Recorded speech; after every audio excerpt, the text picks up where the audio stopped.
Hey there, it's Carly with the Expat Focus podcast. Poland has been rising up the rankings as one of the best countries for expats to live and work in. And we're going to chat to one such expat today. Blogger Anda Alexandra relocated from Romania to Poland for work. And almost a decade later, she's still there, married with a child, and she's going to talk through some moving essentials, from finding a place to live to opening a bank account, learning the language. Anda has some especially great insights to share with you on job hunting, navigating healthcare and pregnancy in the country. So, everything we're going to cover in this episode is really designed for someone who is starting to look into all the boxes they need to tick when moving to Poland for the first time and getting themselves set up in the country. First, I'd like to know, though, Anda, what led you to Poland? Well, it was complicated, to tell you the truth. I used to work in a corporation, and the project was international. So half of us were from Poland, from Krakow, and half of us were from Romania, from Iași. And the corporation was just starting back home, so they didn't have higher positions. And I had an amazing team leader here in Poland. She was very encouraging and supportive. And when she saw that there is no way for me to move up back home, she offered me to come here and try to work from here. So I first thought that it's gonna take only like 6 months, and then maybe I'll move to the UK because I like to travel a lot. But I fell in love with the city and the place and with the people inside. So I kind of got stuck here. Not stuck because stuck is a negative word, but Happily stuck. happily stuck here. Yes. Throughout time, I met my husband, who was working on the same project as I do, and we got married, and I have a child. So I'm here for good. You're well embedded into Poland. How many years have you been in the country? I started in 2011 in the summertime, so it's almost 9 years. Yeah. And coming from Romania as a member of the EU, I imagine you wouldn't have needed a visa to live in Poland? No, as you said, member of EU, I didn't need a visa. What I needed was back then, so like 9 years ago, it was necessary to have both a PESEL and the NIP. Right now, it's not necessary to have the NIP anymore. You have the PESEL is just enough. The corporation that I worked with helped me register in for the PESEL and the NIP. The PESEL is kind of like social security number, like in the States, that tracks your record of what you're paying, when you're paying, and so on. And the NIP is mostly right now for companies, so you don't need it anymore if you're hiring as a person, let's say. So, did you need this PESEL before you got to Poland, or could you sort it out after you arrived? So they sorted out after I arrived, because as you said, member of the European Union, you have a lot of benefits due to that. So you don't need visas, and they trust you that you'll do the paperwork in time. And usually, corporations do help you with doing that. So there's a lot of help from the HR departments when you apply, and they help you along the way. But if you're coming like as a single citizen, or for example, I have friends from Ukraine, and they have to self-apply, and that takes even more time. We had a Poland-based American blogger and teacher, Leah Morovitz, on the podcast last year. Yes, I did hear her thoughts, and I do follow her blog, the Polonization one. So, well, she mentioned in our chat that there can be a really huge wait time for yes, foreigners applying to live and work in the country. I would assume that's more third country nationals, but I know she did refer to a lot of Ukraine yes. immigration as one of the causes behind a delay of almost up to 2 years to get permission to live and work in Poland. Do you know if that situation has improved? I'm not sure if it takes 2 years anymore, because I had recently a colleague that applied, and it didn't take him 2 years, but I can't tell you exactly how long it took him. I think that the process shortened, or they got more efficient with it throughout time. And recently, because every year there's some kind of paperwork that I have to do in one way or another. And I saw a lot of places that you go to do this paperwork, they are becoming a bit more automatized. So you have like a ticket that tells you you're in the queue and you should get around at that hour, or that you're scheduled, and they tell you that in a month you're gonna receive these papers and you're gonna put them to another place. So you know approximately how long it's gonna take. Sounds like the bureaucracy is getting a little bit easier to navigate then. Yes, slowly, but it's happening. And Anda, I'm curious, how did you find your first place to live when you moved to Poland? Again, I was extremely lucky because my team leader, she took me in the first month because she realized that we had to move fast with my transfer, and I didn't have time to apply and just check any apartments or think about where I'm going to move. So I basically stayed at her place for an entire month while I searched for the apartment. And there are multiple ways in which you can find the apartments nowadays, but back then it was basically one site or knowing through friends or connections.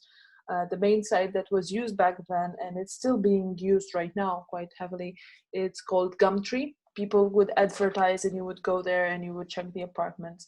But how people are doing it right now, it's much, much more easier because throughout time, the expat groups have developed greatly, especially on Facebook. And you have like instant responses, like if they know any place and if they tell you about a place, other people can comment upon it and say, no, I've been cheated by these people. They didn't give me my deposit money or things like that. So it's almost a bit self-policing in that way. Yes, it is. So right now, theoretically, if you would be brand new and you were looking for an apartment, you can also have agencies looking up for you, which is a bit safer, but it's also a bit more expensive because they do take a commission. And when it comes to checking the apartment, it's usually you're checking it with the landowner. And then if you agree on it, you sign a contract. The contract can be for half a year, or how much time you would like. And there's always a safety deposit, which you usually don't get back. But yeah. Because they find ways not to give it back to you, or because it's Yeah, like it's a like, fee? no, it's more like, oh, this wall doesn't look nice, or oh, the washing machine doesn't sound as it used to, and things like that. Classic landlords in any country, I think. Yes. Is the language barrier much of a problem if you're using agents or dealing directly with landlords in Poland? Is it useful to have a Polish speaker with you, or can you negotiate somewhere to live pretty confidently with limited Polish? It depends on how lucky you are. I know people who rent apartments that don't know any bit of Polish, but then again, if you're doing it through the agency, they need to have someone to help you out. And usually it's not that hard if you know some basic Polish to figure around it. So my first advice would be learn Polish. It's quite hard because it's one of the top 3 hardest languages in the world, but the Chinese people learn it really fast because the sounds are kind of the same. But for a Latin person, it's a pain because it's not like anything that you've ever experienced. I'd like to get to languages in a second, but just to close out property in Poland, here in France, it's common for water to not be paid by the renter. And in my last rental here in Yes, France, same here. you Same didn't, here, we didn't actually. even So, pay heating either. okay, so here in Poland, you're paying for the rent, but for electricity and water or all the other installments, you still have to pay. Ah, interesting. So there's no bills that are actually covered by the landlord. No, not really. And what about home ownership? Is that very common in Poland? It's not hard. I mean, if you have a secure earning and you can prove that, and you can get a loan, for example, or if you come with the cash money, I don't think there is a problem with buying any property. Now, one of the key things that's really essential when you move to a new country is a local bank account. Yes. That's the very first thing you do after you apply for the PESEL, or even before. No, I did it even before that, because the HR of the company will not give you cash money. They will not give you checks. There are no such things as checks They won't here. pay into your Romanian bank account. No, no, no, no. So you have to have a local bank account at a local bank. There are plenty to choose from, and they have very good options. And it's one of the very first things that HR will ask you to do. It's usually easy to do it on your own without knowing Polish in bigger cities. And if you get a bigger bank, you don't need much about it. You just need to have some kind of proof that you live here, that you're stable here somewhere, and your ID, and you can apply for it. Do you need to show a job contract or a rental contract? Rental, no, but job, yes. And are there some banks that are a bit more foreigner friendly than others? There are a couple. ING, there's Millennium Bank, which are quite well known. When I first started here, I used Alior. So there are a couple which are quite good ones for foreigners, and they have a very good mobile banking system. All of them. If you want to make deposits, they have good rates as well. So I really recommend that. Circling back to learning the language, unless you happen to be, I don't know, what's the equivalent of a Francophile, a Polish file? Someone who happens to be incredibly interested in Poland, you're Mm-hmm. probably not going to know much Polish when you first For arrive. sure. For sure. So, where do people usually start when it comes to finding a language school or getting into learning Polish? So, as I said, if you're coming from a Latin country, you're kind of doomed to painfully learn it. If you're coming from a rather Slavic background country, or if you know a bit of Russian, it's going to come easier because some words are the same. Chinese people, as I said, learn it very easily because it's all about sounds, not words or letters or anything, but rather about the sounds that you make, which are very similar, but they can mean different things. I actually haven't studied Polish anywhere until I got pregnant with my daughter, like 4 years back. So it's kind of self-taught by listening. But I know friends who used the local schools, and they're quite good. And there are different methods of learning. So it really matters what helps you learn the language faster. But I always found it better to listen to people and then speak, because I'm able to focus on the words and on how they say it. And right now I don't speak Polish much or that well. I'm very self-conscious of that, but when I do speak, people tell me that I have absolutely no accent and that I speak so well the words that they can't figure out that I'm not Polish. So I'm quite proud of that. Because at the beginning, when I first came here and I was listening to it, I couldn't figure out even where a sentence starts and where it finishes, or where the word starts and finishes. And it all sounded very much like parcel tongue to me, like Harry Potter language of the snakes, because there were a lot of sounds like ch and sh and sh, and it got me really confused. But I now was I can going make to it. ask how similar Romanian is to Polish, and I think you've answered that question. Not very, by the sounds of it. Not really, not really. There are some words that are the same as back home, but not many of them. And most of them are kind of like the ones that came from Russia, from Mother Russia, when it was in my country as well. I think you're going to be a really great person to ask this next question of, which is finding a job in Poland, because it seems like you came to Poland specifically for work. Does that mean that Poland is quite open to foreigners, especially those without local language skills, in terms of career pathways?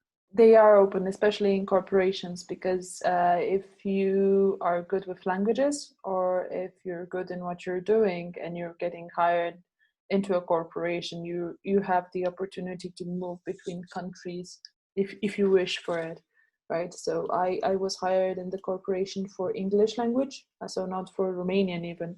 So I was talking only in English, and I came here only with English. So they didn't hire me because I knew Polish. And it's really not hard to find a job as long as you have the particular set of skills that they are looking for. Are there any typical sectors where you'll find a lot of foreigners working in Poland? Yes, IT, definitely.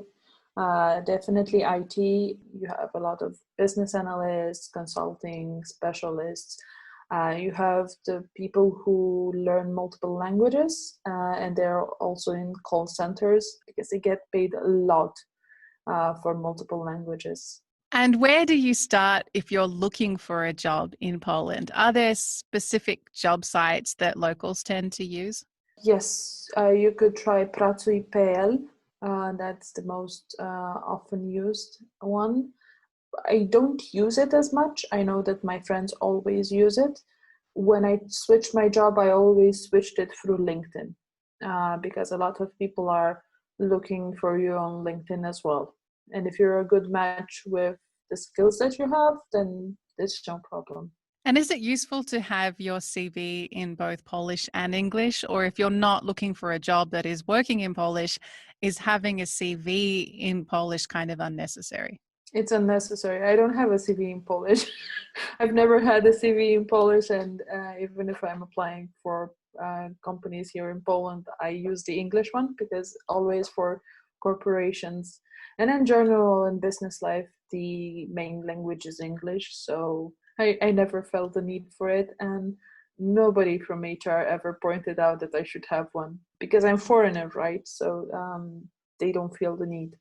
Moving on to healthcare, Anda, and I know you mentioned that you're a mum. So I'm assuming you've probably had more to do with the local health system, particularly in the past few years since you've had your daughter. When you first get to Poland, is there a national health system that you should join? Yes, it's called an FZ, and it's basically once you start paying the taxes, so from your regular salary, it goes to NFZ, and you've got insurance. So from day one, you have the insurance from the country. Of course, there are corporations. Inside the corporations, you get extra medical health care, which is a private one. There are a couple of providers. Here in Krakow, one of the best ones is Medicover. Medicover is actually worldwide. So when I go back to Romania, I always have private care there from Medicover, which is very handy. But when it comes to the, let's say, national one, I've never had problems. So back home, a lot of my friends gave birth to private clinics. I used the regular one here, the national one, right? The public health Yeah, system. public healthcare, and it was perfect. I have nothing to say to complain of it. All the checkups that I did when I was pregnant were done in Medicover, and it's better there because the appointments don't take a month to happen. So I can go there and say, hey, I want to see this doctor next week. And if they're available, they're gonna book me in. But in the regular public sector, it would take a month or more. So that's why I really wanted quicker and more regular checkups. But when it comes to the birth, I chose the public sector. It was funny because when I gave birth, they were speaking to me in Polish and I was replying in English, and we understood each other perfectly well. And the care at the hospital was really good. They do take extra care of you, especially that you're a foreigner and they don't want to mess it up, right? I liked it a lot. They were very well behaved. I never had something bad to say in any way. For example, you stay after birth in a two-person room, and you have your on the reclining bed. You have like buttons where you can call the nurse or things like that. So it was quite high tech as well, and they really did take care well. And what sort of costs are covered through Poland's public health system, and what are you left needing to pay out of pocket? So from the private one, when I was going to Medicover, it's all paid by the company, right? From the corporation I worked in.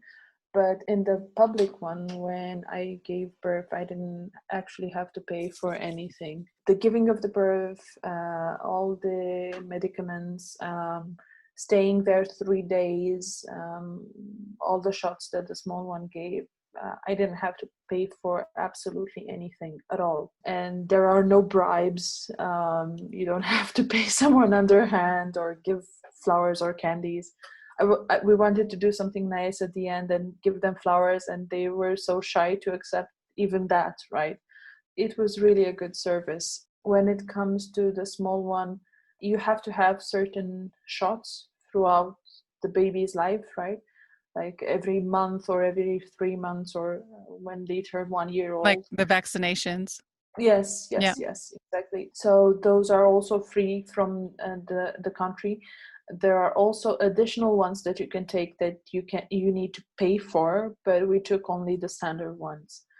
I've heard in Finland, when you have a baby, you get like a care package of clothing and essentials to Mm-hmm. take home with you. In Australia, the local councils will organize mothers groups for women in your area giving birth around the same time to connect you with other mums. Are there any incentives, not incentives, but I suppose support services like that for new parents in Poland? There are a lot of them that are private. So, for example, during my pregnancy, there is this an amazing birth school and yoga Pilates place for mums and mums to be. So you can go there from when you're pregnant and until the baby is 1 year old. This place is called Koala Centrum Rodzice.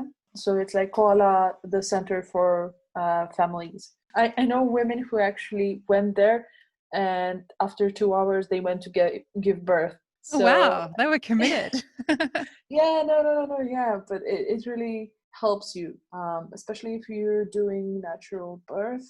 Then you really need to stretch the muscles, and Pilates and the yoga is brilliant for that, and it helps you also recover quickly. But there are a lot of centers like this, but they're private, not paid by the government. What they started to do in Krakow, for example, after I gave birth, because I didn't actually catch that, they took the idea of having a box for the babies, and they actually do something similar here as well, which is quite nice. The Yes, Scandinavian baby box.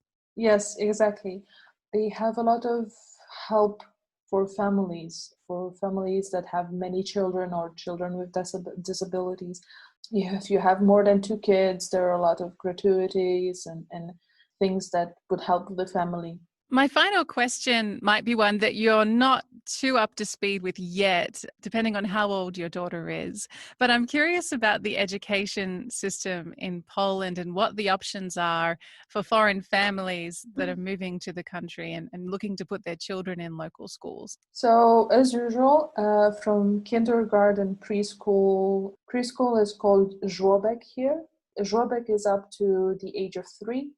Then you have przedszkola, which is from the age of 3 to the age of 6. And then it's szkola, which is the school. So in all of these cases, they are both private and let's say the state-owned ones. We chose not to give our baby to the żłobek because we thought that we'll just handle it ourselves and stay more with it. Because basically here in Poland, you can take up to 1 year leave from the company after you give birth. If you choose 1 year, it's paid 80% of your salary every month. If you choose half a year, it's 100%. I choose 1 year plus the additional time that I had off. It turned up to 1 year and a half, so I could stay with her a very long time. It's slightly better, I would say, in Romania, because in Romania, by default, you have 2 years that you can stay with your child, and the company pays or the government pays. But it was good as it was. It still sounds pretty generous that Poland gives you up to a Mm, year of paid leave. yes, it is. It's helpful, especially if you're a mom that actually wants to be there for the kid and not go immediately back to work. Once you get them, let's say, to przedszkola, which is preschool, you can go to a public one and you don't need to pay for anything except probably the meals, or any extra classes that they want to take. because there's of course the regular curriculum and then you have additions to it. Same goes for the private preschools, which can start from 500, 600 slots, and they can go to 1,000, 2,000 if they're like really top posh. And again, it's the regular hours, and then you have additional things to it. So if they want to do music classes or ballet classes, or you want to give them for judo or taekwondo or things like that. And for yourself being bilingual, is that something you'd like to see prioritized for your daughter as well? Are you and your partner looking at bilingual schools? She's actually trilingual because I speak to her in Of course, Romanian, of course. uh, and she catches English as well because we're talking between ourselves in English. But I haven't thought it in that way when I thought about her joining preschool. What I wanted for her is a place where she would feel free to explore. So I really had a very negative experience with a Montessori school that I tried to put her in last fall. But right now we're trying to put her into a school that focuses on music, and I think that's gonna help her a lot. But also coming from a multilingual family, and if there are people listening and they do come from multilingual families, they for sure know that having a child that gets two or more languages, they will need a thing called logopeda. So the logoped helps the child to master the sounds and the words properly in the native language, let's say.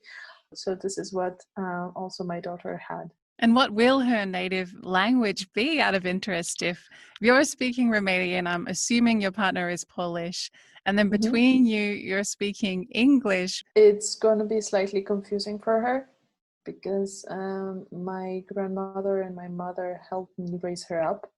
So she's more fluent in Romanian than she is in Polish. But then we're going to take her to the preschool, which will be in Polish. So she's going to switch the native language right now.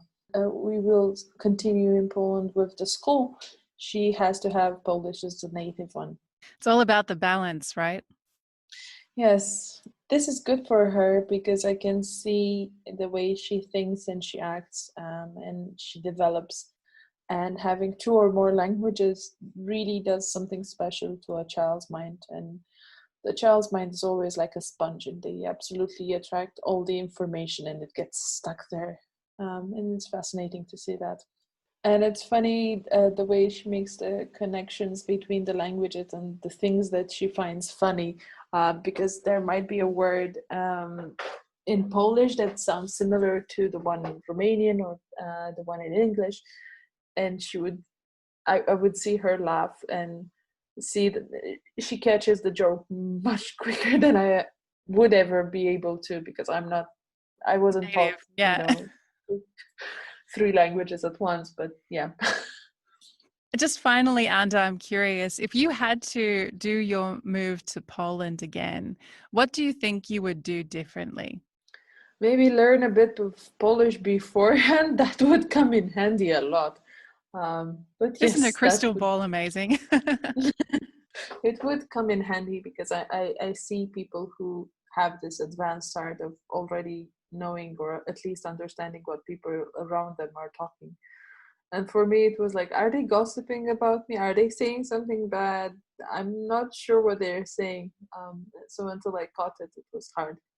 And what's your best advice for someone moving to Poland today or preparing to move, other than learn the language now? Try to first visit the places and see if it speaks to you, if you feel like home. Because the way I did it is I went with the job for a weekend, and then I liked it. And I thought, okay, I would like to visit more of it. So I actually visited for 10 days. And I liked it so much that the moment that my team leader said, would you like to? I was like, yes, let's do it now. So it's either you get in contact with the place and you feel that you belong or not, because you might be like, oh, Poland is a nice country. I'm going to try to visit it. And then you might be unhappy because it's not a place that you thought it would be. So I would say test it at first, go visit, and not visit just one city. Try to visit one or two, because the cities in Poland are so very different. For example, Krakow is like more cultural and more heritage connected. It has a lot of festivities and a lot of concerts and very cultural and peaceful. And then there's Warsaw, that's very eclectic. You don't have the old vibe that you have from Krakow, because everything was grazed to the ground during the Second World War, and everything was rebuilt in like proportion of 80 to 90%, right? So everything is quite new, and you have skyscrapers, and it's a different feeling. And then you have, for example, the three cities, which are Gdansk, Gdynia, and Sopot, which are by the seaside, and they're completely different as well. So don't just get stuck to one place. Move around until you find the place that's more fitted for you. And oh yes, join the Facebook groups of expats, because they have a lot of information. That's it for this episode. If you have questions for Anda or want to share your own experience of moving to Poland, head over to expatfocus.com, where we have a Poland forum and you'll find links to our Facebook groups. Be sure to check out our previous episodes, including my chat with Leah Morovitz, who gives you 5 things to know before moving to Poland. If you enjoy this podcast, please subscribe, share us, consider leaving us a review, and I'll catch you next time.